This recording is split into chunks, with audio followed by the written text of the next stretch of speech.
Hello and welcome back to Fandom Fridays, where we proceed to check out all the fanfics that are not pony related. Why? Because I have a feeling a lot of you aren't even listening and are too busy at GameStop grabbing Return of Samus. You, and you. Especially you, Brandon. I know you. So you know what I'm going to do while we wait? I'm going to give you a Samus fic just for you guys. Presenting Reflection by Evie Nix. We here at the Treeberry Memorial Library. Reflection by Evie Nix. Oh, such a nice little screen name. I'm so happy. Samus didn't have much on her mind that morning as he wandered through Turian. It was outside, and though she was not particularly fond of that sector that housed their artificial intelligence unit, Mother Brain, the metallic floors were cold against her bare feet. The ceiling and walls protected her from the harsh sun. Normally on days like this, she was more interested in heading down to the underground lakes of Meridia and going for a swim, but Great Voices specifically requested she stay close by. Apparently, he and Old Bird had something they wanted to discuss once the Council of Elders finished their meeting. The girl wondered what the old Chozo could be discussing, but only vaguely. Their affairs rarely interested her. At roughly 10 years old, she did not understand much about what went on with the Elders, and she did not bother trying it out. When they were all cloistered in their meeting, she would take the opportunity to go out and explore Zeebies on her own. While she didn't normally mind the long hours of physical training and conditioning they put her through, she savored her freedom much more. She felt it was lonely being the only child and the only human in society, but she did not have anything to compare it to. Instead of dwelling on her solitary state, she much preferred to befriend the other animal species native to the planet. But as her small, bare-bedded feet went through the halls of Turian, she could not help but think that there was one creature on this planet she never managed to befriend. Mother Brain, Chozo's trusted AI, had never seemed particularly fond of her, nor see a fit. She paused by the hatch that led to where Mother Brain was. A shiver always went up her spine when she came anywhere near the artificial life form, and though she thought of having it around and leaving, it might have been better to brave the heat on the surface than to be anywhere near here. Samus was about to turn and leave Turian when she heard the sounds of footsteps in the distance. All birds and great voices' clawed talons had a unique sound on the metal, which seemed almost opposite between their physical structures, and the way that Gray's eyes always seemed to be analyzing anything with old birds seemed softer and more welcoming. While she loved both Chozo deeply, Samus secretly preferred Old Bird and his gentle nature. Back from your meeting so soon? Samus asked in a language that sounded unnatural coming from the mouth of a human child. It more closely resembled the squawking of a bird than human speech. Not exactly. The taller of the two Chozo began, as his eyes scrutinized Samus' slight form. We're still working on the same project, but we've come to an important decision, and we need you, Samus. The little girl's eyes widened as he stared up at the Chozo. Me? Old Bird nodded as he looked down at her. Soft eyes were gentle and held to ease Samus' sudden apprehension. Yes, Hatchling, we need you now. Samus visited where she stood, looking down as she slid her foot on metal ground. Are we going to train today? Because you promised me I wouldn't have to train today. Not training in the traditional sense. Great Voice replied, his feathers slightly ruffled with annoyance. But as related to your training, yes. Though I think you would understand the importance of your training, and not be so reluctant to do it, day off or not. Hatchling, you've made great gains since we took you all in all those years ago. 70 years ago, by how your species measures time. And at that time we enhanced your own blood, trained you as a fighter, brought you to a level of physical conditioning I not even thought possible. Still, I have my reservations of what the Council has decided today. Samus tilted her head curiously as she looked at Great Voice before turning her attention to Old Bird, and recognizing the questioning look she was giving him. What Great Voice is trying to say, Hatchling, Old Bird began, is that the Council has decided to come to the decision. We believe you are ready to begin the next portion of your training. Physically, Great Voice cut in. Mentally, you still lack the executive functioning of a mature human. Physically, you have exceeded what we believe to be the limits of your species. Samus blinked a couple more times as she looked up to him. She was really getting the itch to run off and go swimming in Meridia before either of the two Chozo tried making her train more.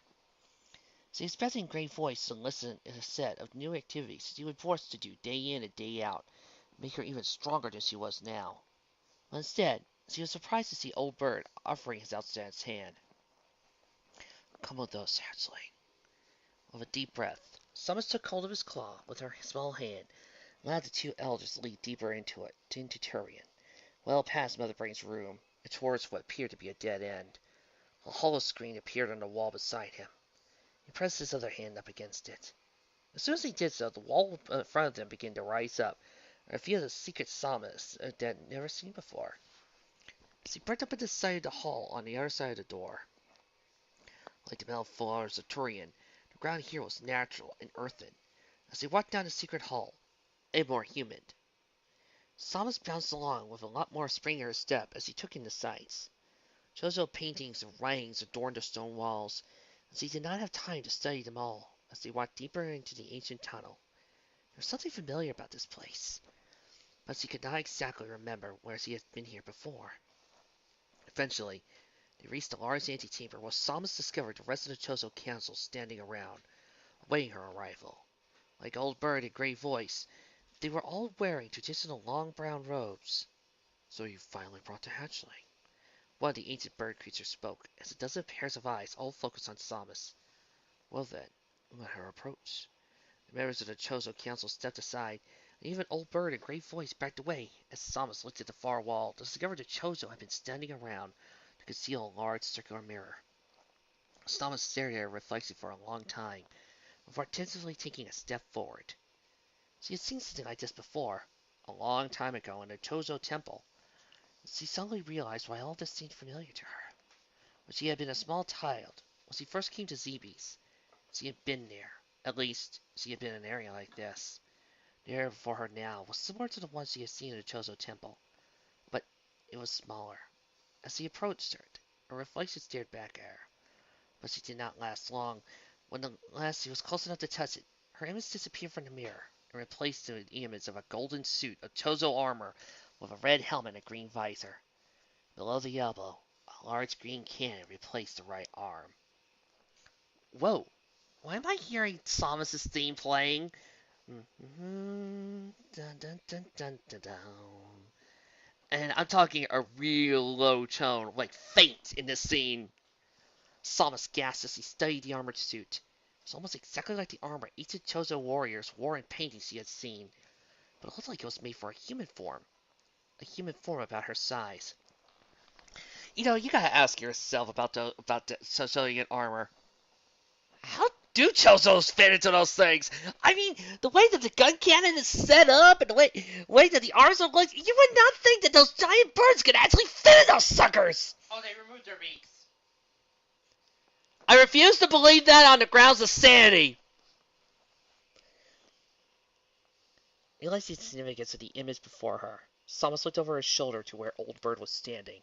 And he nodded, as he knew exactly what she wanted to ask him. New resolved, Samus turned back to the image of the golden armor. Gone was her reluctance to train, or her desire to run off and play. This was the moment all that training had been leading up to. She was not sure she was ready, but she understood the gravity of the Council's decision. They thought she was ready. Closing her eyes, Samus reached out towards the mirror with both hands. As she made contact, a blinding light filled the antechamber, and when it grew dim once more, Samus finally opened her eyes. The mirror still showed the reflection of the armored suit, and as Samus looked down to observe the armored suit that now covered her body, she was pleased to see that the reflection was her own. Ah, what a cute little short, sweet story that really set up a good mood for Samus. I really have this feeling that some fans seem to get Samus better than Sakamoto himself. I mean, really, think about it for a few minutes. Other M. Oh, we must make Samus more pleasing to Japanese audiences. No, you don't. Oh, we have to make sure that Samus is emotionless in times and situations. No, you don't. In Sakamoto, learn to direct. You can't apply Japanese acting skills to American skills. Get some professional dubbers if you are having problems. Oh, we must do this for Samus to make her more appealing to the Japanese crowd. No, you don't. Oh, we must do this. No, you don't. We should leave well enough alone like we do with Legend of Zelda. Bingo!